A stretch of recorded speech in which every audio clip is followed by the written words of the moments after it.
A lot of people struggle with these definitions, including myself. Yeah. If you can please explain to someone who's never heard of this gentleman before, who Karl Marx was, what is Marxism, what is communism, what is socialism, what is capitalism, if you don't mind.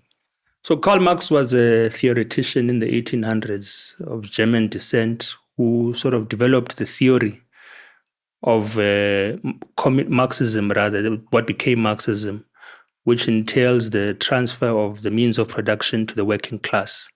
He was a huge critic of feudalism, where feudal lords, monarchs, would control land and peasants would simply work the land to the benefit of those feudal lords. So his theory was that all land should belong to the people, to the working class, but also he believed in a form of communal living and created the concept of communism as well, that there must be equal sharing of resources, equal sharing of the means of production, a breaking of the monopoly of control of the means of production and the forms of living and wealth of society. So socialism is practically the implementation of those ideals, that we must share in the wealth of the land, we must share in the bread of the land, we must have an egalitarian society where all of us are equal and your work determines your worth. Then capitalism, of course, I think is the system of a minority controlling economies and means of production. So as opposed to a socialist society where there's communal living and communal sharing of wealth and resources, capitalism believes in your individual